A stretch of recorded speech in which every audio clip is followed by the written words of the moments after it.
જે ચોથા વર્ષની વાત હતી યુજીમાં ઓનર્સ અને રિસર્ચ માટેનું એક એસઓપી યુનિવર્સિટીએ ટૂંક સમય પહેલાં બહાર પાડી હતી, જેમાં ઘણી બધી નિયમોમાં અનગઢત વાતો હતી, જેને લઈને આજે આવેદનપત્ર આપણને રજૂઆત કરવામાં આવી.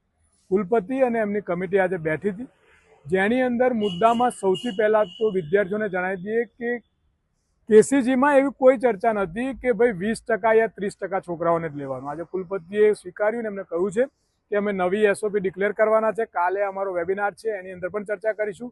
એટલે રિસર્ચ માટે કોઈ ક્રાઇટેરિયા રાખીશું, પણ ઓનર્સ માટે જે પણ પાસ થાય બધાને લેવાના.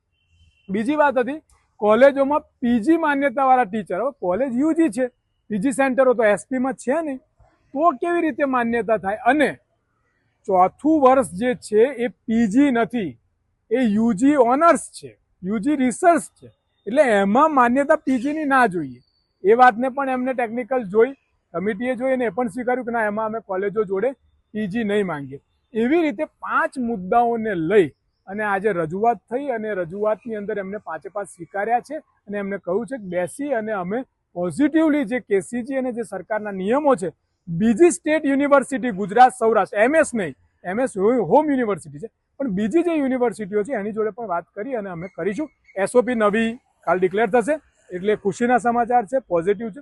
નંબર 2, નર્સિંગનો વિવાદ ચાલતો હતો, તેમાં યુનિવર્સિટી સિક્યુરિટી અને એમના દ્વારા એક ફરિયાદ વિદ્યાનગર પોલીસ સ્ટેશન એબીવીપીના વિદ્યાર્થીઓ વિરુદ્ધ આપવામાં આવ્યું હતું.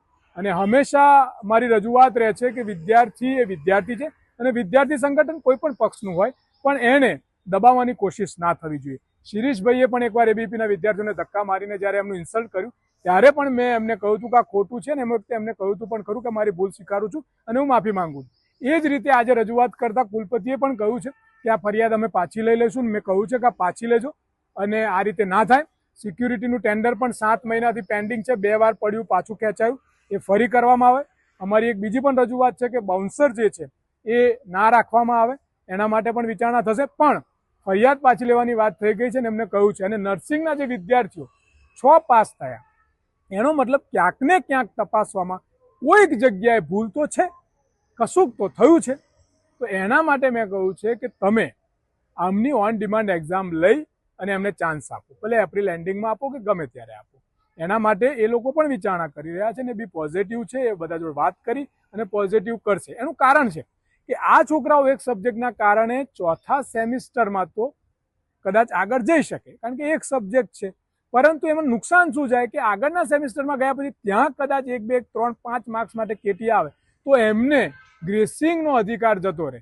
એટલા માટે મેં કીધું કે આ વખતે જ આમની આ એક્ઝામ લઈ લેવામાં આવે, જેના કારણે એ ક્લિયર થઈ જાય ને આગલા સેમિસ્ટરમાં પણ એને લાભ મળી શકે. એમાં પણ એમને કહ્યું છે કે બી પોઝિટિવ, આપણે એમની એક્ઝામ અને એ લઈ અને આગળની કાર્યવાહી કરીશું. એટલે આ રીતે જે પણ મુદ્દાઓ હતા યુનિવર્સિટીના, એ મુદ્દાઓમાં યુનિવર્સિટી આજે પોઝિટિવલી જવાબ આપ્યો છે.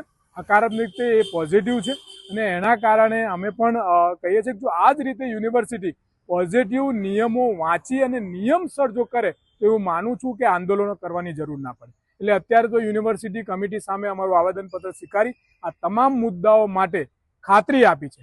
પણ જો યુનિવર્સિટી આ ખાતરી આપ્યા પછી પણ ક્યાંક ને ક્યાંક વિદ્યાર્થીઓને નુકસાન થયું થશે તો ચલાવી લેવામાં નહીં. હજુ પણ એક મુદ્દો હતો કે લોને આ લોકો પીજી ગણે છે. Actually bar council of India સ્પષ્ટ કહે છે કે એલએલબી યુજી કોર્સ છે અને એની અંદર એ લોકોને ડિગ્રી પણ યુજીની જ મળે છે. એવું લાઇબ્રેરીનો કોર્સ છે, એવું બીએડ છે, પણ એનું અલગ અલગ સ્ટ્રક્ચર આ લોકોએ બનાવી અને એનું બાયફર્કેશન નથી કર્યું. એ પણ કરવાનું કહ્યું છે, એમને ખાતરી આપી છે. અને હમણાં જે એમને યુજી માટે એક પત્ર કર્યો હતો કે કોઈ પણ વિદ્યાર્થી 1-2 સબ્જેક્ટમાં રહી ગયો 5-7 વર્ષમાં તો પરીક્ષા આપી શકશે.